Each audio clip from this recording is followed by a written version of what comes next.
அந்த நிலைக்கு போகிறதுக்கு தயாராக இருந்து என்ன நடந்தாலும் அல்லாஹ்விடத்தில் நாங்கள் அது அல்லாஹ்வுக்கு நாங்கள் கட்டுப்படுவோம், எந்த நிலையிலும் அல்லாஹ்வுடைய கட்டளைகள் நாம் ஏற்று நடப்போங்கிற அந்த ஒரு சோதனையை அல்லாஹ் வச்சிருக்கான்.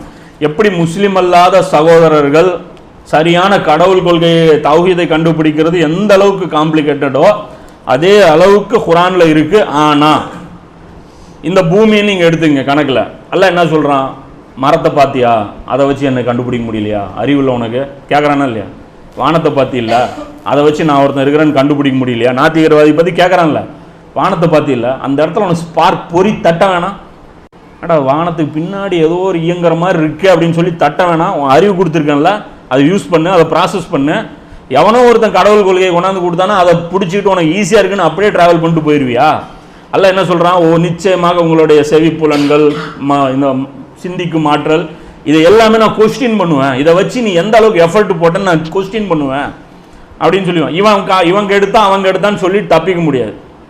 ஏன்னா நிறைய விஷயம் இப்போ ஏன்னா நீங்கள் எதை சொல்கிறீங்களோ அதே ஒரு மதகுரு பொருளாதாரத்தில் வழிகாட்டினா யாரும் எடுத்துக்குவானா, பண்ணிட்டு இருக்கிற பிஸ்னஸ் விட்டுருங்க, வேற ஒரு சூப்பர் பிஸ்னஸ் நான் தரேன், வாங்க என்னோட சேர்ந்து மாடு மேய்க்கலாம் அப்படின்னு கூப்பிட்டா எல்லாரும் விட்டுட்டு மாடு மேய்க்கிறதுக்கு போயிடுவாங்களா? ஏன்னா இவர் சிறந்தவராச்சே, இவர் கொடுக்குற யோசனைகள்லாம் நாங்கள் பர்ஃபெக்ட் ஆச்சுன்னு போயிடுவானா? போக மாட்டான்.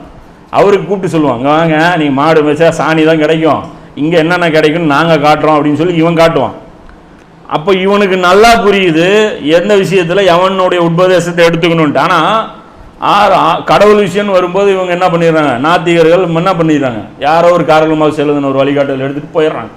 எங்களுக்கு இது போதும், எங்களுக்கு இது போதும், டார்வினுடைய தியரி போதும், பெரியாருடைய வழிகாட்டுதல் போதும் அப்படின்னு சொல்லி டைவர்ட் ஆகி போயிடுறாங்க. ஆனால் யோசித்து பார்த்தாங்கன்னா பூமியில் பல நேரங்களில் பொறி தட்டும், அந்த ஸ்பார்க் ஏற்படும். அதுதான் எக்ஸாம். அதுதானே பூமியில் நிறைய விஷயங்கள் பார்க்கும்போது இது இறைவனுடைய ஞாபகம் வரணும், அதுதான் எக்ஸாம். அதில் அவன் ஜெயிச்சிட்டானா அவனுக்கு சொர்க்கம். அப்போ நமக்கு அந்த எக்ஸாம் இல்லை, நமக்கு அந்த பொறி தட்டி அப்படி ப்ராசஸ் பண்ணி வானத்தை பார்த்து சூரியனை பார்த்து அல்லாஹ்வை கண்டுபிடிச்சி வேதத்தை கண்டுபிடிச்சி அதெல்லாம் ஒன்றும் கிடையாது, லட்டு மாதிரி எல்லாமே வந்துருச்சு. இப்போ நமக்கு என்ன அப்படின்னா கிலாஃபத் தான் சேலஞ்சு. குர்ஆனில் நிறைய இடத்துல நமக்கு பொறி தட்டும்.